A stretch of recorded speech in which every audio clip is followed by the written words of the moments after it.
Omega is absolutely killing it with their recent watch releases. In this video, I'm going to be covering 3 recent new Omega watch releases, talking a little bit about them, how they draw from the past, and also my analysis on kind of where it sits today in the watch market, whether or not I think these are great watches, and a couple of other little tidbits and kind of insights from someone that's been around watches for a very long time, including in the industry. So right away, the first watch that we need to look at that really made me sit and ponder and think about where Omega is going is the Omega Speedmaster Pilot. Now, this watch is different than a Speedmaster Professional in a couple of ways. First, you can see the color pops of the yellow, the turquoise, and the orange, which is going to be drawing and clawing back from some of their older cataloged watches in the Speedmaster lineup, or the Flightmaster, or the rebirth of the Flightmaster, and a couple of other watches in Omega's catalog. It's not your boring, drab, everyday Speedmaster Professional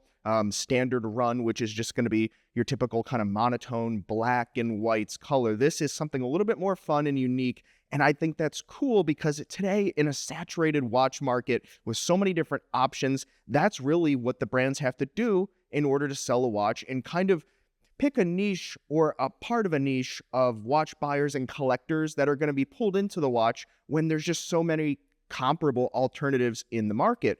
Now, what's very interesting about not only the 40.85 millimeter size is that really this watch takes advantage of the movement in Omega's lineup, the 9900 caliber, which is also seen in Omega's Speedmaster racing line. Now, this is not to be confused with the Omega Speedmaster Professional racing dial for the Japanese market, which I happen to have on my wrist here today. This is the Speedmaster Racing, which is going to be the dual register, the 2-register chronograph in the Speedmaster lineup today, which is a bit oversized for some collectors and wearers. At about 44 millimeters, a watch of that size really is made to be worn by someone that has the wrist size to fill it up on their wrist. And so when we see something like this coming out, a 40.85 millimeter size, this is a watch that is targeting kind of that Black Bay 58 market. Now, if it's a chronograph, so it needs to have a certain size today to be able to fit the column wheel chronograph movement in there that Omega has in their lineup. They're not developing a special movement just for a one-off watch.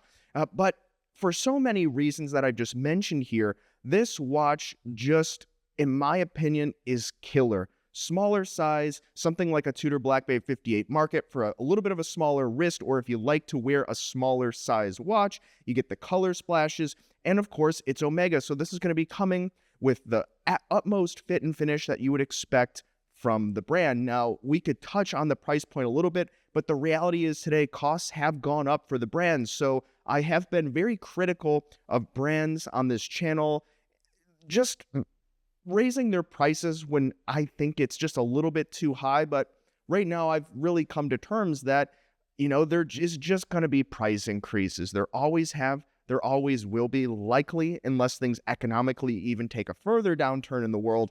But I think what we have here today with this Omega Speedmaster Pilot is just a phenomenal watch that shows us Omega is here for the collectors and the people that want something nuanced and not just a copycat of what other brands are offering in the market.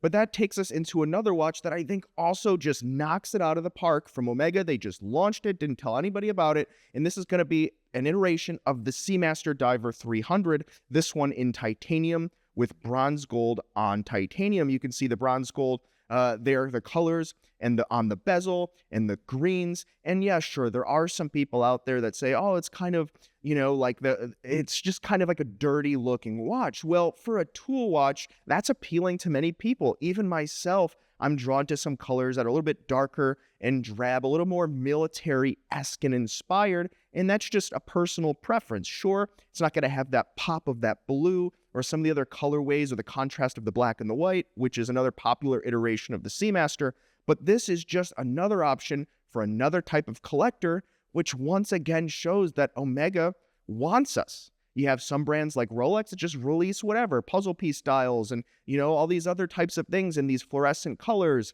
But now Omega is trying to find parts of the market, which is a little bit different that you don't see everywhere. And also, we have to consider once again that Omega is a phenomenal brand that has the history and the heritage of other top brands like Rolex, maybe not in pop culture, but certainly within the more knowledgeable watch collecting community like yourself, like myself, and so many others. And that takes us into another diver that I think is just spectacular, another Seamaster Diver 300. This iteration is really, there's nothing special about it or limited other than the fact that it has this monotone color. Now, I know that I said with the Speedmaster first that sometimes it can be a little bit boring, but sometimes we like boring watches, right? It doesn't always have to be this, this super interesting colorway or anything super interesting about the case design or collaboration. Sometimes watches just speak to us. And in my opinion, this watch here is kind of what, the original Yachtmaster could have been.